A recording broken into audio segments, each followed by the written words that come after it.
atunze abakozi, akoresha abantu, atunze ibintu n'abantu, n'umukire, twese turamubaha kandi arikorera. Ni entrepreneur. Entrepreneurship.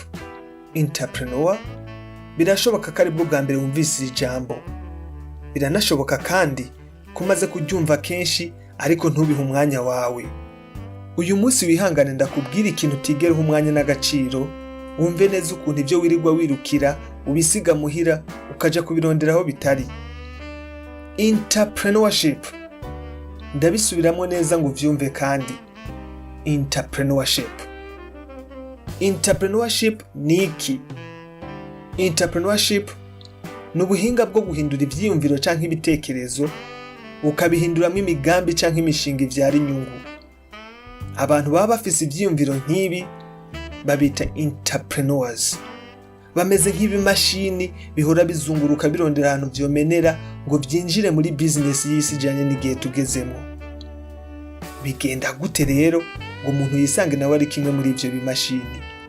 Yisange nawe ari entrepreneur byakunze, yisange yaragafashe.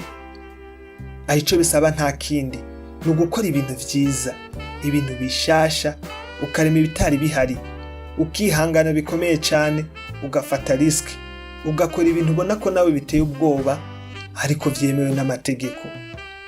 Entrepreneur byakunze kenshi na kenshi usanga yifisemo icizere, usanga afise icyo ashaka gushikako, abafise icerekezo n'ibyo ashaka, kandi usanga kenshi na kenshi yifisemo ishaka, yiteguye no guca mu bikomeye, ariko bikunde ivyiyumviro vyiwe bishikeko, bive mu vyiyumviro bije mu bikorwa.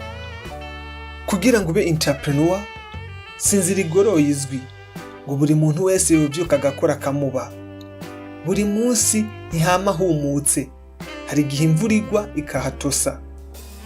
Hari ibibazo byinshi uhura navyo uhisemo iyi nzira, nko kubura imitahe, igishoro, irushanwa usanga ku isoko, no kutisanga neza muri business wagiyemo bitewe n'ukuntu utayimenyereye canke uko ihora ihindagurika.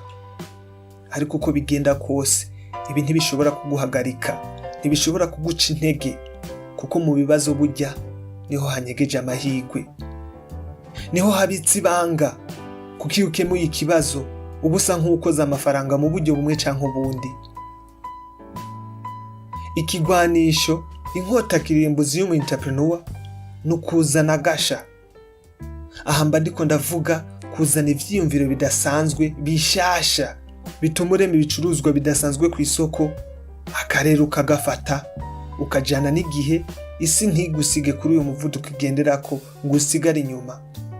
Nta kindi ukeneye kugira ngo ube entrepreneur, no kwiyumvira nk'umuntu ashaka gutwara abandi bagakurikira, gufata ingingo zikomeye, ukamenya kuganira no guciririkanya n'abacuruzi, no kwironderamo inkomezi zo kudacika intege, ukabandanya naho hoba hari bitagenda neza. Iciza nuko utari wenyene muri uru rugendo rutoroshe. Ahantu henshi ahubwo hose ku isi uhasanga uburyo buteguwe neza bwo kugufasha igihe bikomeye. Amagroupe menshi arahari, abagutera intege nkanje turahari.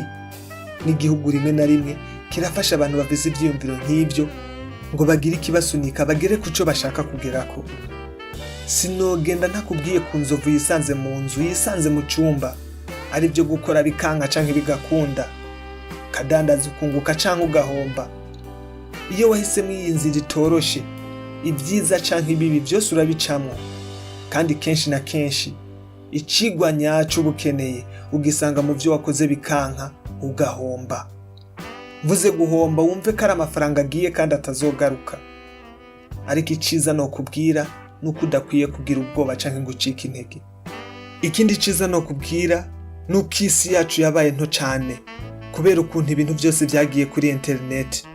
Ubu aba entrepreneur nta mupaka kuri bo, ushobora gukora uko ushaka kose aho ushaka hose ku isi.